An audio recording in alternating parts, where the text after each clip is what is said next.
Mae o'n George Orwell yn cyfarfod Wes Anderson plus herd o rhinoceroses. Steffan Donnelly dwi, cyfarwyddwr artistig, Theatr Genedlaethol Cymru, a hefyd cyfarwyddwr y ddrama Rhinoseros. Mae Rhinoseros yn cychwyn off mewn pentre, rwla yn Gogledd Cymru. Da ni'n cyfarfod llwyth o bentrefwyr, da ni gyd yn anabod o'n pentrefi a dinasoedd ein hunain.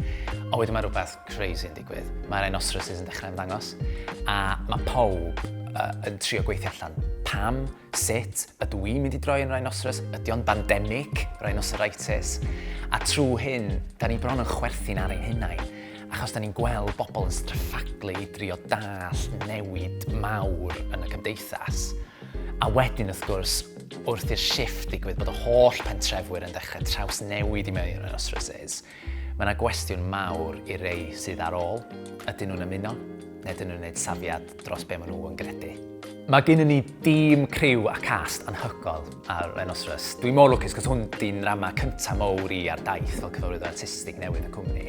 A felly mae gennym ni creadigrwydd jyst yn byrlymu trwy'r sgyrsiau. Jyst y ffordd mae Manon yn meddwl am y byd, y ffordd mae Manon Steffan Ross yn dod a'i chlyst i'r ffordd mae bobl yn siarad, a'r ffordd mae hi wedi addasu'r ddrama yma, mae jyst yn codi stori a'r elfennau gwleidyddol mewn ffordd sydd ddim yn didactig, mewn ffordd sydd ddim yn clympio ni dros yn penna, ond mewn ffordd sy'n amlheunog a cyfoesog.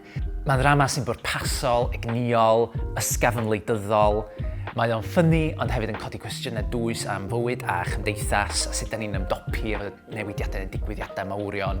Wel, mae ddrama wedi cael ei setio mewn pentra, a pan ti'n dychmygu cynulleidfa mewn auditorium, dyna da ni yn de. Da ni i gyd yn bentrefwyr, da ni gyd efo perspektif slightly gwahanol ar bethau. So dwi'n meddwl mae yna wbath am y ddrama yma pan mae'n sôn am ddirywiad disgwrs sydd ella'n neud i ni feddwl am, oce, sut da ni'n gwrando i'n gilydd, sut da ni'n cael sgyrsiau am y cwestiynau mawr yma. A mae'n rhywbeth eitha feel good am hynna, dwi'n meddwl, am y pŵer cymunedol, cymdeithasol yna.